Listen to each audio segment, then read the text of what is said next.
You're crouched behind a Willys MB Jeep in the Ardennes forest at 400 hours on December 16, 1944, and your breath is forming ice crystals in the -10-degree air. The engine block is cold enough to shatter if you pour hot coffee on it, but Private Tommy McKenzie is elbow-deep in the motor anyway, his bare hands working by feel in the darkness because using a flashlight would draw German sniper fire. You can hear the distant rumble of Panzer engines somewhere beyond the tree line, a sound like thunder that never stops, and you know that in 6 hours, this 19-year-old farm boy from Cedar Rapids, Iowa is going to do something that will rewrite the tactical manual for light vehicle operations in the European theater. Tommy had been fixing things since he could hold a wrench. His father ran a combination farm and garage outside Cedar Rapids, the kind of operation where you repaired whatever broke because buying new wasn't an option. Tractors, combines, pickup trucks, even the occasional Model T that limped in from the county road. The McKenzie family motto was simple: make it work with what you got. Tommy's grandfather had lived through the Depression by converting farm equipment for multiple purposes. A corn planter became a seed drill. A hay rake got transformed into a road grader. A broken-down Fordson tractor became a stationary power source for the barn. Innovation wasn't a luxury in rural Iowa. It was survival. The Army had drafted Tommy in March 1943, and his mechanical aptitude landed him in the motor pool of the 2nd Armored Division. He could strip and rebuild a Sherman tank engine in 4 hours, diagnose transmission problems by sound, and keep vehicles running on salvaged parts and prayer. But the Army had very specific ideas about what vehicles were supposed to do. Tanks fought other tanks. Half-tracks carried infantry. Jeeps hauled supplies and officers. The Willys MB was classified as a quarter-ton utility vehicle, suitable for reconnaissance and transport, specifically not designed for offensive operations. The technical manual was clear: maximum load 800 pounds, maximum speed 65 miles per hour, armament none. The Jeep's design philosophy reflected American industrial thinking in 1940. Build it simple, build it reliable, build it cheap enough to mass produce. The Willys MB had a 60-horsepower Go Devil engine, a 3-speed transmission, and 4-wheel drive that could get you through mud that would stop a tank. It weighed 2,453 pounds empty and could carry half its own weight in cargo. The Army had ordered 640,000 of them because they were useful, not because they were weapons. December 1944 found Tommy's reconnaissance unit operating near Malmedy, Belgium, conducting routine patrols in what intelligence assured them was a quiet sector. The Germans were finished, everyone knew that. The war would be over by Christmas. Hitler's army was retreating on all fronts, low on fuel, low on ammunition, low on everything except desperation, which turned out to be the most dangerous thing they could be low on. The intelligence was catastrophically wrong. German forces had been secretly massing in the Eifel Mountains for weeks, assembling the largest concentration of armor and artillery they'd fielded since 1943. Operation Watch on the Rhine wasn't a desperate last stand. It was a carefully planned offensive designed to split Allied forces and recapture the port of Antwerp. Hitler had committed his last strategic reserves to the attack: 200,000 men, 600 tanks, and 1,900 artillery pieces. At 0530 hours on December 16th, the forest erupted. The German barrage began with 1,600 guns firing simultaneously along an 85-mile front. The sound was like the world ending, a continuous thunder that shattered windows 20 miles away. American positions that had been quiet observation posts became the epicenter of the largest German offensive since the invasion of France. Tommy's reconnaissance platoon, 23 men with 3 jeeps and a half-track, found themselves 15 miles behind rapidly advancing German lines. Sergeant Bill Murphy, a 34-year-old veteran of North Africa and Sicily, gathered the survivors in a bombed-out farmhouse and laid out their situation with characteristic bluntness. They were cut off. No radio contact with division. German armor between them and friendly lines. The half-track had thrown a track and the engine was making sounds that suggested imminent catastrophic failure. They had ammunition for maybe 6 hours of sustained combat, rations for 2 days, and winter clothing suitable for October, not December. Murphy's assessment was grimly accurate. The 1st SS Panzer Division had punched through American lines 12 miles to their east. The 12th SS Panzer Division was advancing from the north. Kampfgruppe Piper, a battle group built around King Tiger tanks and veteran Waffen SS troops, was racing toward the Meuse River bridges, cutting escape routes as they advanced. Radio intercepts suggested that German forces were executing American prisoners at crossroads throughout the sector. Murphy's plan was simple: dig in, conserve ammunition, and wait for relief. Standard doctrine for isolated units. Establish a defensive perimeter, maintain radio watch, and hope somebody noticed they were missing before the Germans found them. It was a reasonable plan that would probably get them all killed or captured within 48 hours. Tommy Mackenzie looked at their 3 remaining Jeeps and saw something different. He saw his grandfather's Fordson tractor, broken down and useless until somebody figured out how to make it useful again. He saw every piece of farm equipment he'd ever modified, every impossible repair he'd jury-rigged in the Mackenzie barn. The Army said Jeeps weren't offensive weapons. The Army also said a lot of things that didn't necessarily apply when you were surrounded by panzers in a Belgian forest. The inspiration came from a memory of harvest season 1938. Tommy was 14, helping his father bring in corn before an early frost could destroy the crop. Their combine had broken down with 200 acres still to harvest. The nearest dealer was 60 miles away and wouldn't have parts for a week. Tommy's grandfather studied the broken machine for an hour, then disappeared into his workshop. He emerged with a collection of scrap metal, baling wire, and determination. 6 hours later, the combine was running again, held together by ingenuity and stubbornness. The first modification was born of pure necessity. A destroyed Sherman tank sat 200 yards from their position, its crew long dead, but its .50 caliber machine gun intact. The M2 Browning was the most effective infantry weapon in the American arsenal, capable of penetrating light armor at 500 yards and devastating to personnel at any range. But it weighed 84 pounds and required a stable mount to be effective. Tommy and Private Eddie Santos, a mechanic from Detroit who'd worked in the Ford plant before the war, spent 4 hours in freezing rain removing the gun and its mount. The .50 cal weighed 84 pounds, the mount another 44. The Jeep's payload capacity was officially 800 pounds, but Tommy had loaded hay wagons that weighed twice that. The question wasn't whether the Jeep could carry the gun, it was whether they could mount it in a way that wouldn't shake the vehicle apart when they fired it. The solution came from Tommy's experience with his father's combine harvester. The combine had a grain elevator that needed to be rock solid during operation, but removable for transport. Tommy welded reinforcing brackets to the Jeep's frame, using steel salvaged from the destroyed Sherman, creating a mount that distributed the .50 cal's recoil across the entire vehicle structure. The mount could be adjusted for elevation and traverse, turning the Jeep into a mobile gun platform. The welding work had to be done at night, using a small acetylene torch salvaged from an abandoned German workshop. Tommy worked by feel as much as sight, his hands guided by years of midnight repairs in the Mackenzie barn. The brackets had to be strong enough to handle recoil forces that could snap a man's shoulder, but light enough not to compromise the Jeep's mobility. Each weld had to be perfect because there wouldn't be time for repairs once the shooting started. The second innovation addressed their ammunition problem. The Sherman had been carrying bazooka rounds, but no launcher. The M1A1 rocket launcher, nicknamed the bazooka after a musical instrument, was designed to give infantry a portable anti-tank capability. The 2.36-inch rockets could penetrate 4 inches of armor at close range, enough to disable most German vehicles. The launcher tubes themselves were scattered around various destroyed vehicles, bent and damaged, but potentially salvageable. Tommy realized he didn't need a perfect bazooka launcher. He needed something that could fire a rocket-propelled grenade in the general direction of a German tank. Accuracy was less important than surprise. Using techniques learned from repairing irrigation pipe, Tommy straightened and reinforced damaged bazooka tubes, then welded them to the sides of 2 Jeeps. The launchers couldn't be reloaded quickly, but they didn't need to be. The goal wasn't sustained combat. It was hit-and-run attacks that would confuse and demoralize German forces while opening escape routes for trapped American units. Each Jeep received 2 bazooka tubes, mounted at angles that would allow the driver to fire while maintaining control of the vehicle. The rockets had to be armed manually before firing, a dangerous procedure that required steady nerves and perfect timing.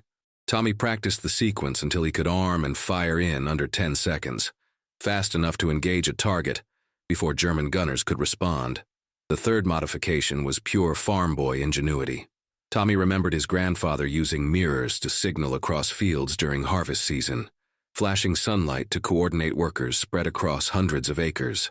German tank crews relied on visual identification at long range. What if they saw muzzle flashes where there weren't any guns? What if they wasted ammunition shooting at targets that didn't exist? Tommy mounted signal mirrors on adjustable brackets, creating a system that could simulate muzzle flashes and confuse German gunners about the location and number of American weapons.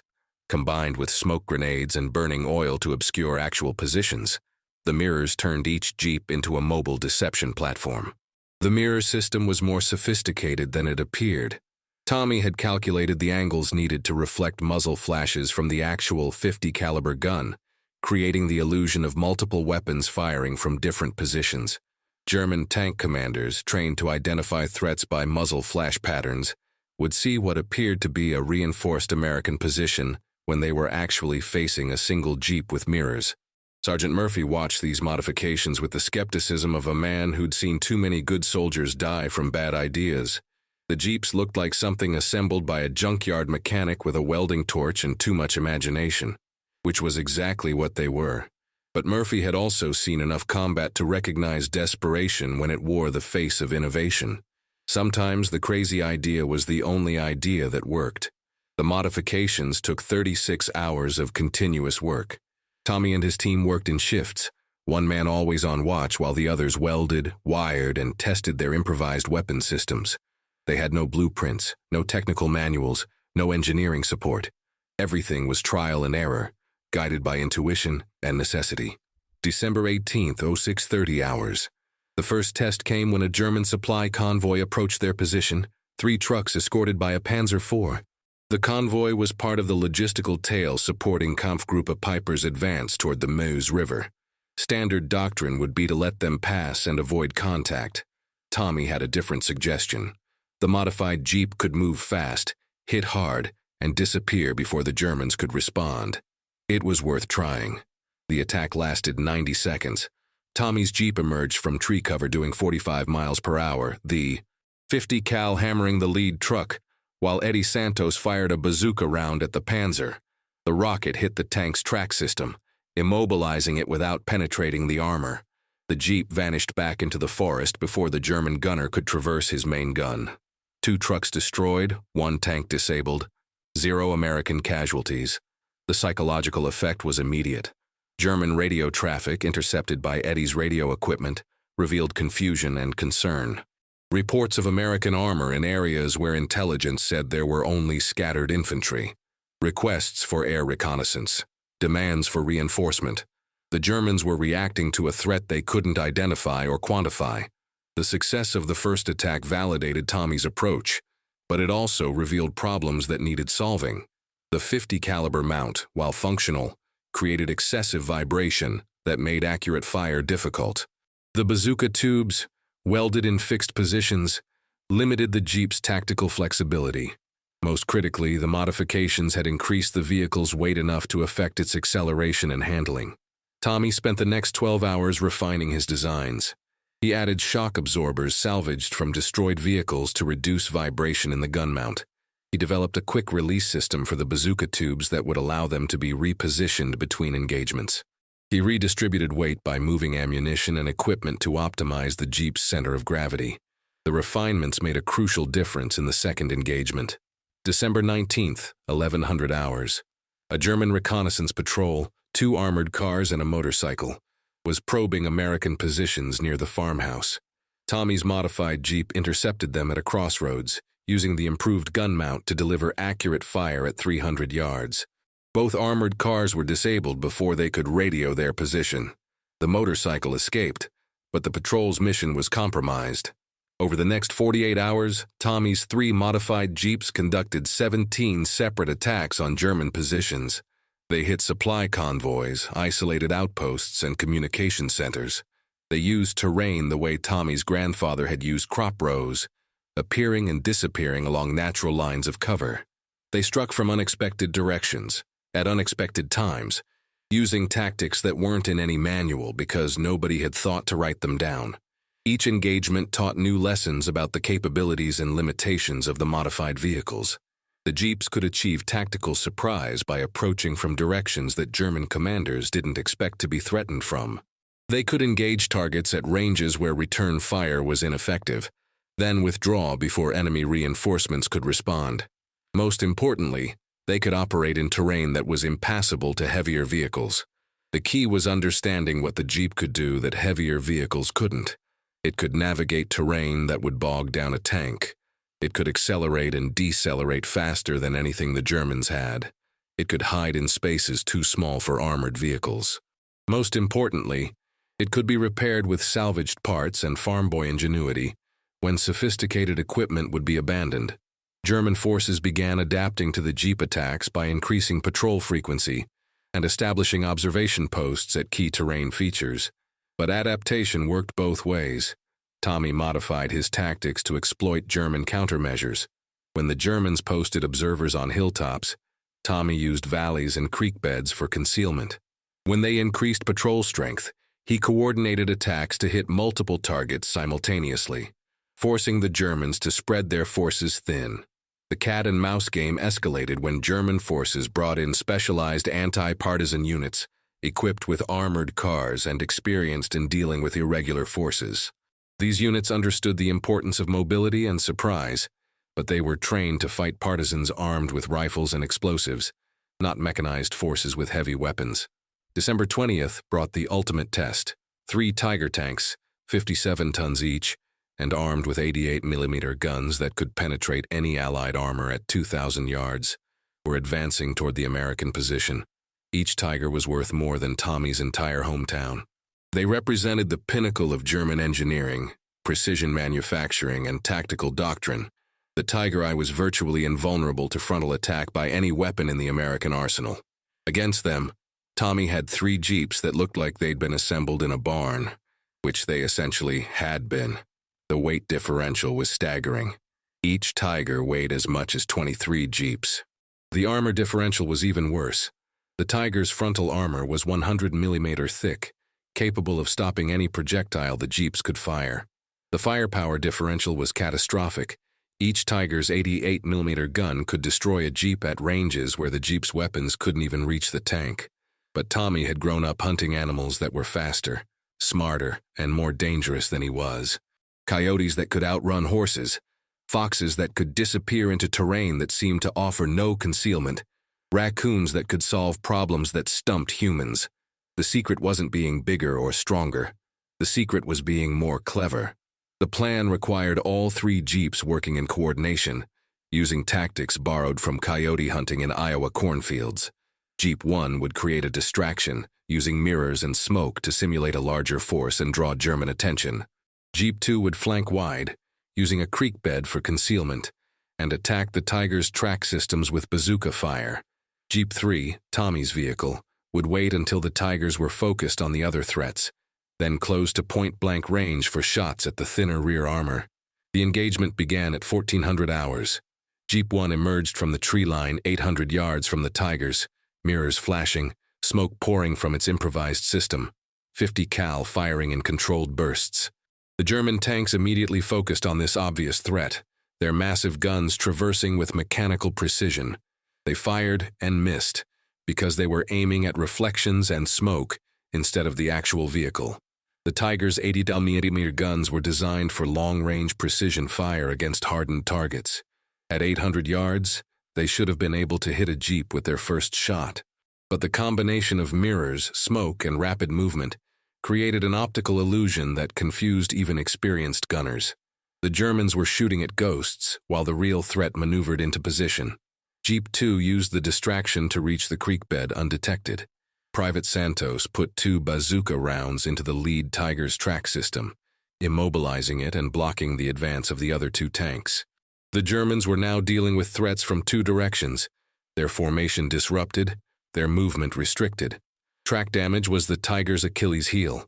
The tank's enormous weight meant that track repairs in combat conditions were nearly impossible. A Tiger with damaged tracks was effectively a stationary pillbox, dangerous but unable to maneuver.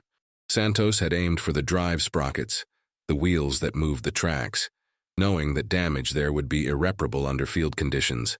Tommy waited until both remaining Tigers were focused on Jeep 2 before making his move. The creek bed that had concealed Santos also provided a covered approach route. Tommy's Jeep emerged 50 yards behind the trailing Tiger, close enough to see the German commander's head and shoulders protruding from the turret hatch. At that range, even a .50 caliber bullet could penetrate the Tiger's rear armor. The rear armor of a Tiger. I was only 80 mm thick compared to 100 mm in front. More importantly, the engine compartment was vulnerable to incendiary rounds that could start fires in the fuel and hydraulic systems. Tommy had loaded his .50 caliber with armor-piercing incendiary rounds specifically designed to penetrate light armor and start fires.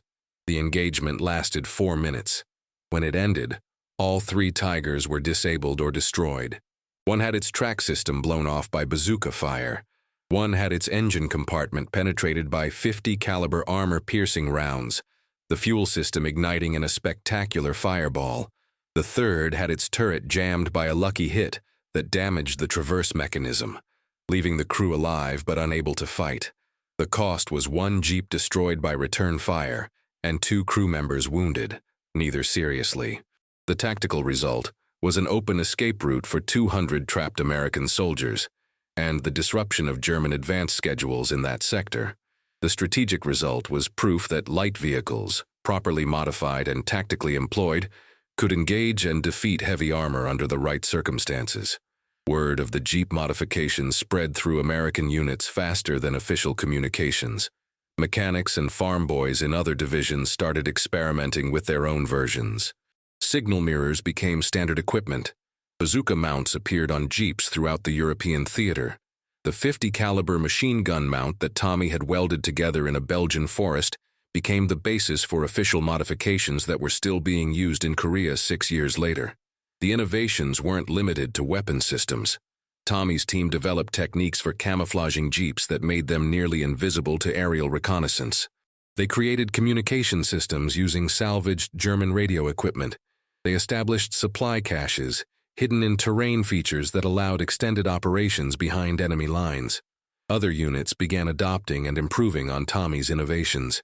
The 3rd Armored Division developed a version that mounted multiple bazooka tubes in a rotating turret.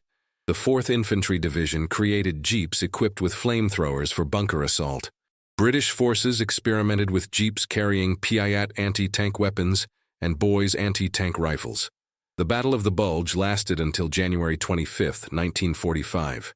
German forces were eventually pushed back to their starting positions, but not before inflicting 89,000 American casualties. Tommy Mackenzie's unit suffered 0 fatalities and completed their mission of providing reconnaissance and harassment behind enemy lines. Their 3 modified Jeeps accounted for 12 destroyed German vehicles, 23 damaged, and an estimated 200 enemy casualties. The final engagement came on January 20th, when German forces were in full retreat toward the Rhine River. Tommy's unit intercepted a column of vehicles evacuating German headquarters personnel and equipment. The column included 2 Tiger tanks, 3 Panzer VEs, and a dozen trucks loaded with documents and communication equipment. The attack was a masterpiece of coordination and timing. All 3 Jeeps struck simultaneously from different directions, using every technique they'd developed over the previous month. Smoke screens, mirror deceptions, coordinated bazooka fire, and precision .50 caliber shooting combined to destroy the entire column in less than 10 minutes. The captured documents provided intelligence that helped Allied forces anticipate German defensive positions along the Rhine. Tommy received the Bronze Star for valor and innovation under fire. The citation specifically mentioned his modifications to standard equipment and his tactical innovations in light vehicle employment. He was offered a promotion to sergeant and a transfer to an engineering unit. He declined both, preferring to stay with his reconnaissance platoon until the war ended. The Willys MB Jeep's reputation was permanently transformed by the Ardennes campaign. Military planners who had dismissed it as a utility vehicle began to see its potential as a weapons platform. Post-war analysis showed that properly modified Jeeps had a better kill-to-loss ratio against German armor than many heavier American vehicles. The Jeep's combination of speed, maneuverability, and adaptability made it ideal for the kind of fluid, improvised warfare that characterized the final months of the European campaign. The lessons learned from the Jeep modifications influenced post-war vehicle development. The M38 Jeep, introduced in 1950, incorporated mounting points for heavy weapons based directly on Tommy's innovations. The M151 Jeep, used throughout the Vietnam War, included provisions for multiple weapons configurations. Modern military vehicles still reflect the principle that adaptability is more valuable than specialization. Modern military doctrine still reflects lessons learned from Tommy Mackenzie's innovations. The concept of rapidly modifying light vehicles for specific missions became standard practice. Special operations forces routinely employ modified civilian vehicles for missions that would be impossible with standard military equipment. The principle of using speed and surprise to overcome firepower disadvantages is taught in military academies worldwide. The psychological impact of the Jeep campaign extended beyond its tactical success. German forces, accustomed to technological superiority, found themselves outfought by improvised American weapon systems. The knowledge that any American vehicle might be armed and dangerous forced German commanders to commit resources to rear area security that could have been used at the front lines. Tommy returned to Cedar Rapids in September 1945 and took over his father's garage. He married his high school sweetheart, raised 4 children, and spent 40 years fixing tractors, combines, and pickup trucks. He rarely talked about the war, but his garage became legendary for impossible repairs and innovative solutions to mechanical problems. Farmers brought him equipment that other mechanics had declared unfixable. He always found a way to make it work. The Mackenzie garage became an unofficial training ground for a generation of Iowa mechanics. Young men who worked for Tommy learned not just how to fix machines, but how to see possibilities where others saw limitations. Several of his apprentices went on to successful careers in automotive engineering, carrying forward the principle that innovation comes from understanding what something can do, not just what it was designed to do. In 1994, on the 50th anniversary of the Battle of the Bulge, the Army invited Tommy to a ceremony honoring veterans of the campaign. A restored Willys MB Jeep was on display, modified exactly as Tommy had modified his vehicles in 1944. The placard read, "This vehicle represents the innovation and determination of American soldiers who refuse to accept limitations imposed by standard doctrine." Tommy studied the Jeep for a long time, running his hands over the welded brackets and improvised mounts. A reporter asked him what he was thinking. Tommy smiled and said, "I'm thinking about my grandfather. He always said the best tool is the one that does the job, not the one that looks pretty in the catalog." The ceremony included presentations by military historians who had studied the Jeep modifications and their impact on tactical doctrine. They explained how Tommy's innovations had influenced everything from special operations vehicles to modern infantry fighting vehicles. The principle of rapid field modification had become a cornerstone of American military philosophy. The Willys MB became the most produced military vehicle in history, with over 640,000 units manufactured during World War II. It served in every theater of the war and with every Allied nation. But its greatest contribution wasn't its reliability or its versatility. It was proving that innovation doesn't require expensive research and development programs. Sometimes it just requires a farm boy with a welding torch and the willingness to ignore what the manual says is impossible. Walk through any military museum today and you'll find a Willys MB Jeep on display. The placard will mention its technical specifications, its production numbers, and its service record. What it probably won't mention is that this useless utility vehicle became a tank killer because a 19-year-old from Iowa refused to accept that bigger always beats smaller, that expensive always beats cheap, and that sophisticated always beats simple. 7 months after Tommy Mackenzie first mounted a .50 caliber machine gun on a quarter-ton Jeep, Germany surrendered. The war that was supposed to showcase the superiority of German engineering and tactical doctrine ended with American farm boys using modified utility vehicles to hunt panzers through European forests. It was a fitting end to a conflict that proved, once again, that wars aren't won by the side with the best equipment. They're won by the side that figures out how to use what they have more effectively than the enemy uses what they have. Tommy Mackenzie died in 2003 at the age of 78. His funeral was attended by mechanics, farmers, and veterans from across Iowa. The eulogy mentioned his Bronze Star, his 40 years in business, and his reputation for fixing the unfixable. But the story that everyone remembered was about a cold December morning in Belgium when a farm boy looked at a useless Jeep and saw a weapon that could outsmart German armor. Because sometimes the right answer isn't the obvious answer. Sometimes it's the answer that sounds completely crazy until it works. And sometimes the most dangerous weapon on the battlefield isn't the biggest or the most expensive. It's the one in the hands of someone who refuses to accept that impossible means impossible.